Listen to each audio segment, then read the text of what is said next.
Ya. Kalau di kitab Wahyu itu kan ada perempuan yang jubah ungu itu kok. Itu penjelasannya apa kalau versi Nabi ke-26 nih? Kalau Ya, saya kan banyak belajar, banyak ada yang bilang versi itu apa tafsirannya gitu kok. Kalau yang perempuan kalau ini, yang perempuan itu lihat di bawahnya keterangannya, dialah kota besar yang memerintah seluruh dunia.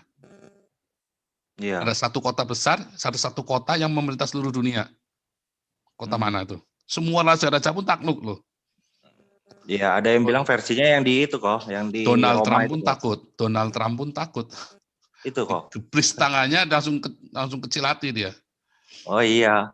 Ya Nggak mau diajak salaman itu kok. Iya, yang nggak mau diajak salaman. Salaman sama Donald Trump kan pernah. Jadi Donald Trump mau salaman kenapa? sama dia nggak mau. Jadi gini, gini, Roma itu adalah kota besar yang memerintah dunia ya, dari zaman Konstantinopel ya. Kemudian Roma itu jatuh dari zaman Konstantinopel jatuh pun semua raja dari zaman pertama Bizantin itu ya, semua raja harus minta restu kepada paus. Ya kan, zaman itu kan namanya Kristen. Iya, zaman itu Eropa semua yang menghabiskan raja kan. Iya, setelah tinggal Vatikan, maka semua raja, bahkan raja dari Protestan pun harus pendekatan, harus lobby kepada paus. Nah, apakah berarti pausnya ini salah? Oh, enggak, bukan.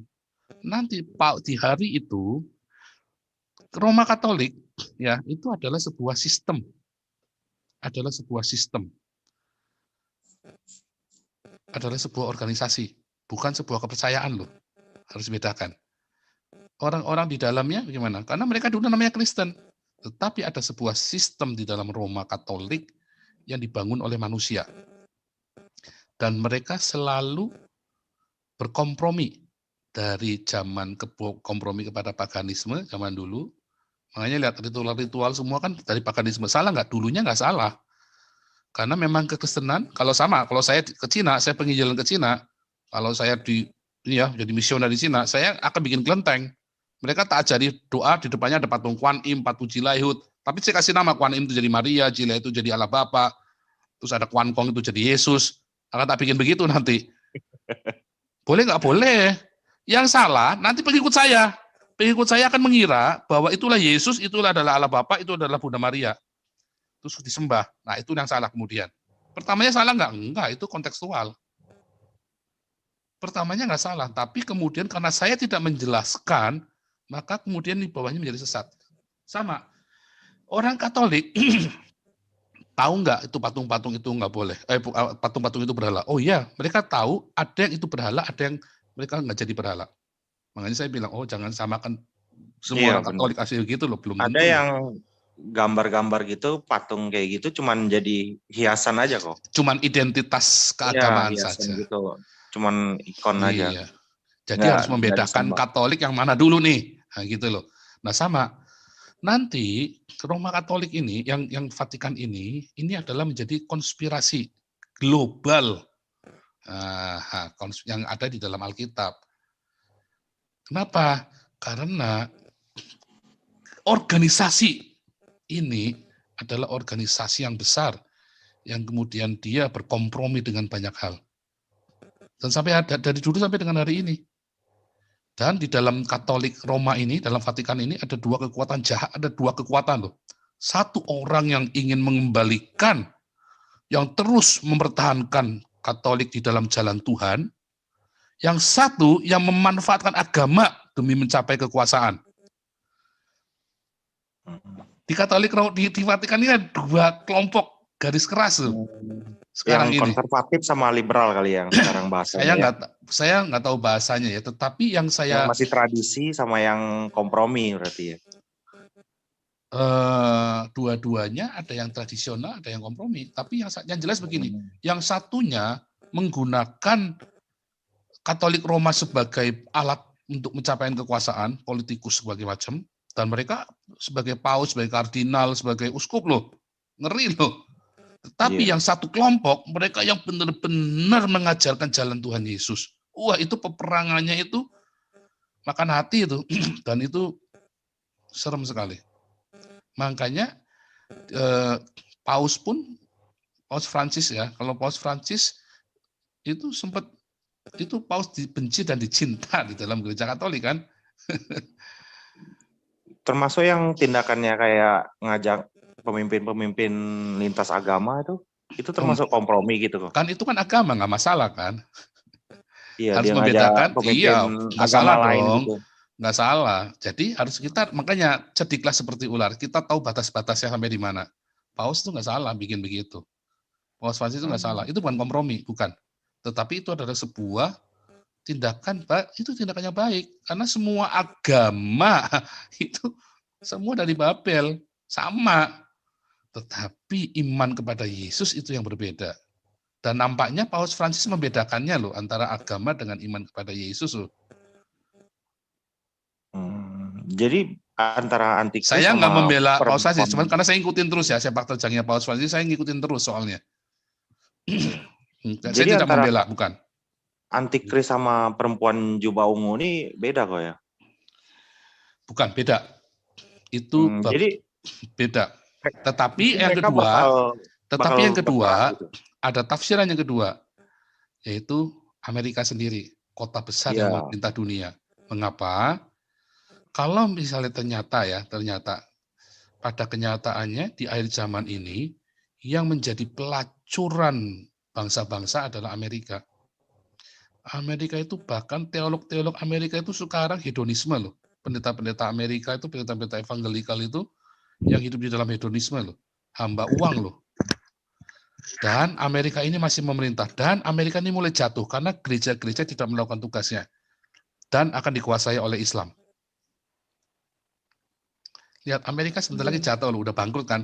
Islam bangga kayak dulu waktu menguasai Bizantin. Tapi salah, mereka tuh cuma menguasai pepesan kosong. Ada nggak orang Amerika konvert? Dikit banget. Tetapi mereka kuasain sistem politiknya, sistem pemerintahnya, dan diislamkan Amerikanya itu nanti.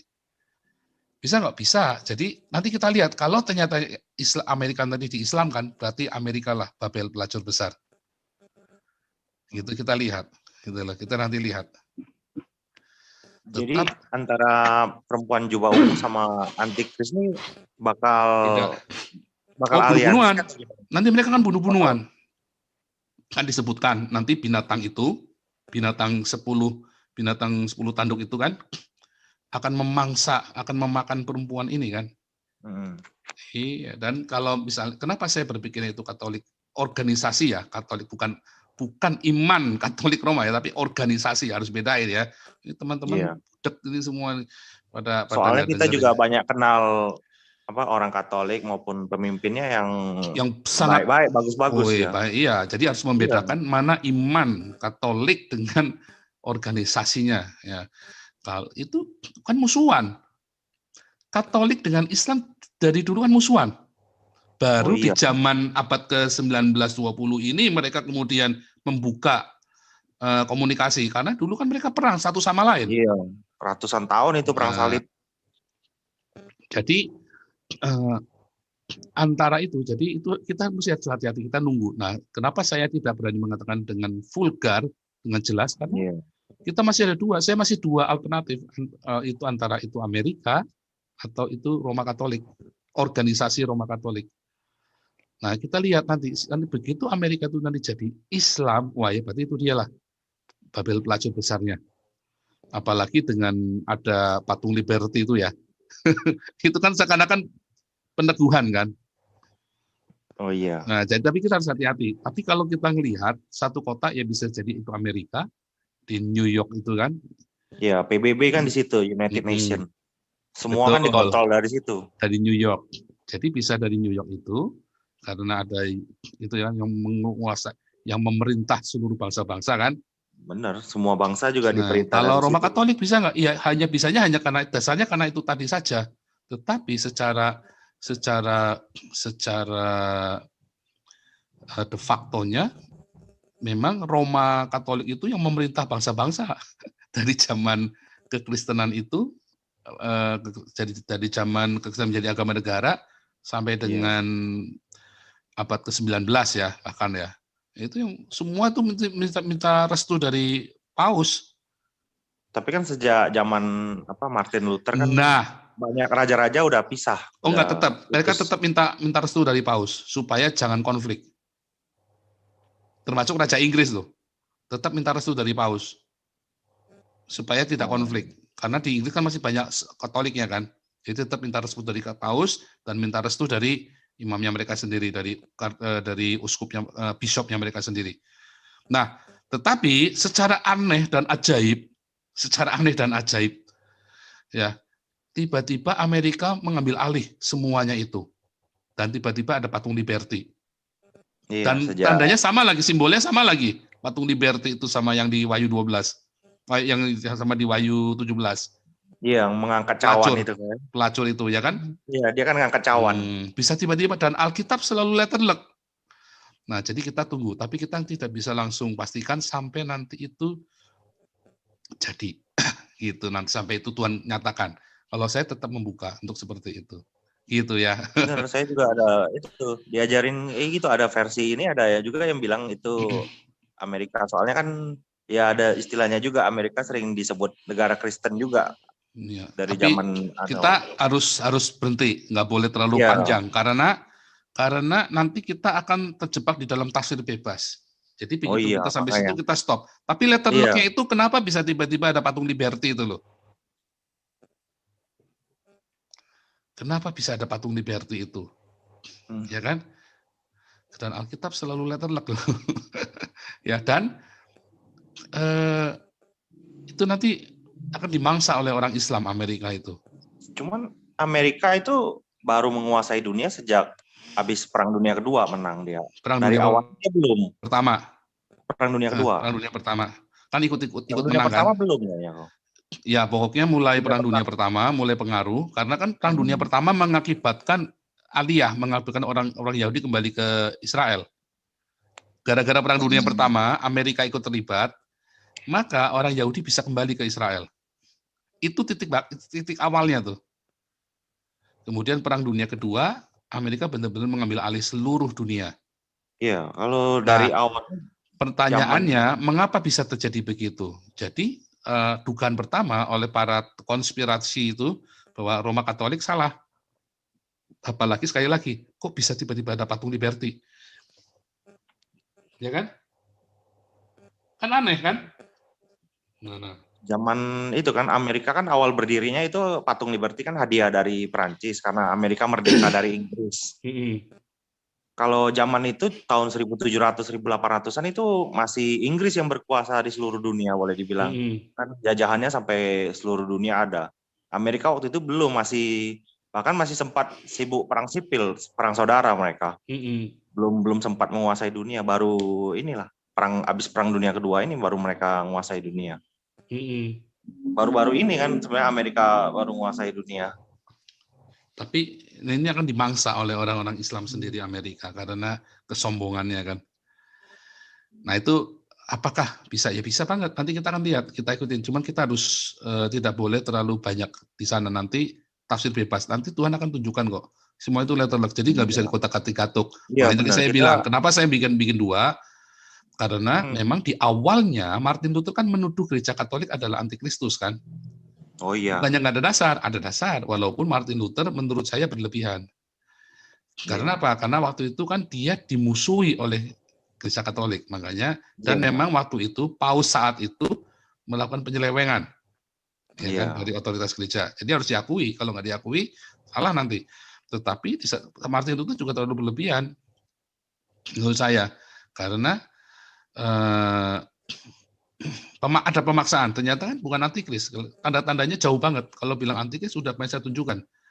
Dan antikris kan berasal dari kita, tetapi sudah nggak bersama dengan kita lagi. Nah, kan dulu pembaca Alkitab kan sama si Warakah. Minta petunjukan sama Warakah terus. Dan menikahnya dengan si Khadijah gimana? Ya dengan cara Kristen lah. Kan zaman itu orang Kristen harus nikah sama orang Kristen. Wajib zaman itu. Keras sekali hukumnya. Orang Kristen kudu nikah sama orang Kristen. Jadi jelas caranya, cara Kristen lah. Jadi mau Kristen, tapi tidak bersama dengan kita lagi. Kan begitu kan? Terus, antikris adalah 1 Yohanes 2 ayat 28 ya, yang tidak mengakui Bapa dan Anak, yang menyangkal Bapa dan Ibu, kan menyangkal bahwa Allah tidak diperanakan. tidak ada bapak dan anak. Ini jelas antikris. Berarti maksudnya orang waktu itu kebanyakan Kristen gitu kok? Bukan kebanyakan, tetapi Mat harus nikahnya dengan Khadijah harus Kristen, apalagi dia kan kemudian minta petunjuknya sama Waraka kan, kenabiannya dia kan. Jadi kan dia pembaca Alkitab, karena dia mengikuti cara Katolik berkontekstual. Tapi bedanya kalau orang Katolik, dia menghormati budaya lokal, Muat enggak dihancurkan.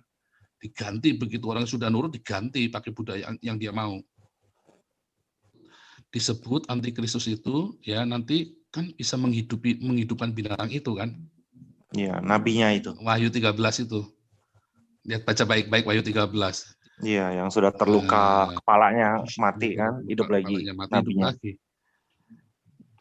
Nah itu jadi kita harus hati-hati semua dengan tanda-tanda bahwa ketika Anda bersyahadat, Anda sedang menjadi antikristus. Oke ya.